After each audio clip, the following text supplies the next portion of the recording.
Here are examples on the extra credit transfer of charge homework grade. We have two spheres. Both are conductive spheres, so they can share electrons once you provide a path. And in this case, we provide a path in forms of a wire connecting the two spheres.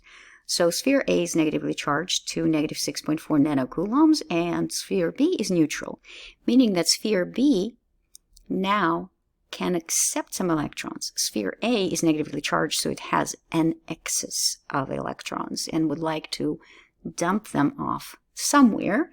And in this case, we have a path for electrons to transfer from sphere A to sphere B. So that's your first choice.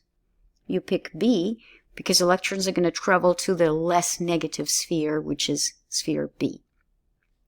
When we connect them and charges equal it themselves out, we're going to end up with negative 3.2 nanocoulombs on each charge. How do we know that?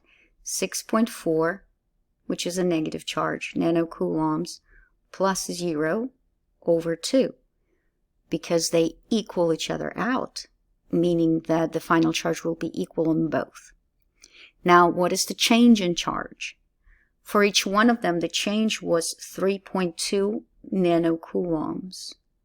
For one of them, it was a positive charge. This one was a positive change. This one was a negative change because electrons went from here to there.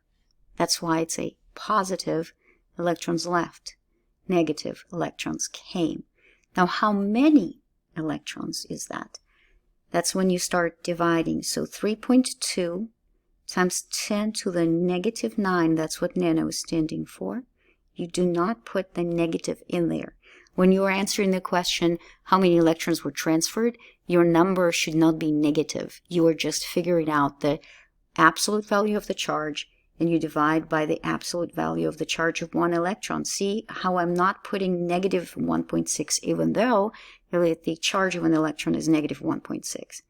So when I get that, 3.2 over 1.6 is 2. 10 to the negative 9, negative 19 comes upstairs as a positive 19. So that gives me 2 times 10 to the 10th. You're welcome to say 2e to the 10th if you want.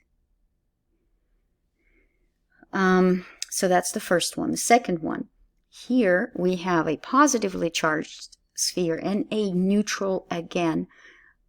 In this case, electrons are actually going to transfer this way because the charge on the right is positive, so it's lacking electrons. It would like to get more electrons, and they're going to come from sphere A. So to sphere B right there. Now, the final charge, again, we're figuring out 0 plus 3.2 picacoulombs in this case over 2. It's going to be 1.6 picacoulomb on each positive, meaning that this lost 1.6 picacoulombs and this gained 1.6 picacoulombs worth of electrons. So then the change in charge is 1.6 picacoulomb for each one. For one it's positive, for the other one it's negative. Now how many electrons is that? That would be 1.6, pica is 10 to the negative 12 over 1.6, 10 to the negative 19th. That gets us 1 times 10 to the 7th electrons. It's a positive number. You cannot lose a negative number of electrons. The next one. Here we have, let me see, boom, boom, boom.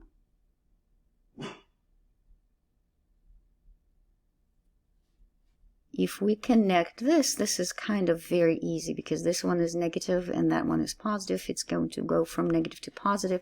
So to sphere B, final charge, negative 6 plus 12 is 6, and it's over 2. So that's going to be 3 and it's going to be nanocoulombs, and it's going to be positive. So final charge is 3 nanocoulombs. By how much did they change? Well, to go from positive 12 to 3, it gained electrons worth of negative 9 nanocoulombs.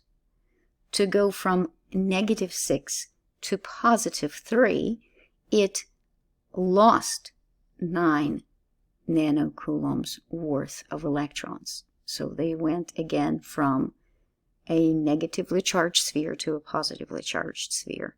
The change for each one was by 9 electrons, because you went from, think about it this way, you had negative 6 plus 9 equals 3, or you can have 12 minus 9 equals 3.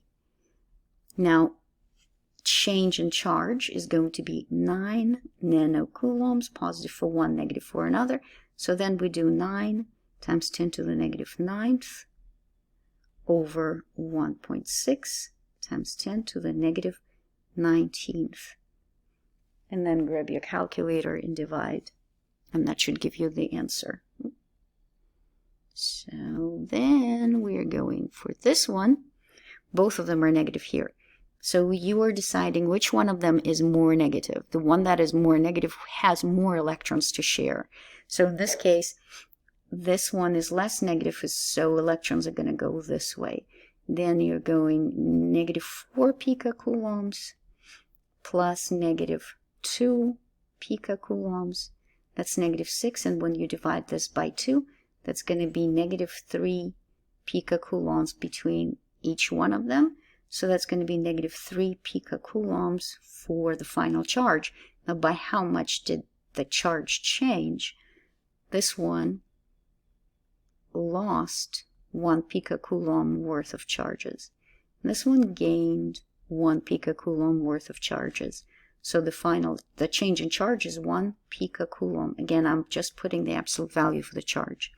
So it's going to be 1 times 10 to the negative 12th over 1.6 times 10 to the negative 19th. Grab your calculator and figure it out.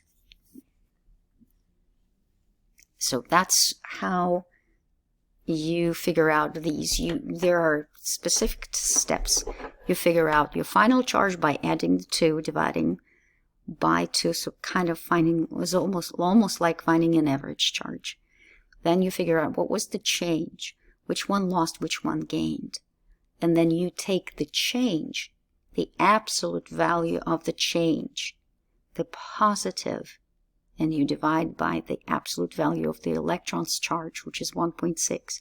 When you answer the question, how many electrons were transferred, you do not put negative in front of your actual number.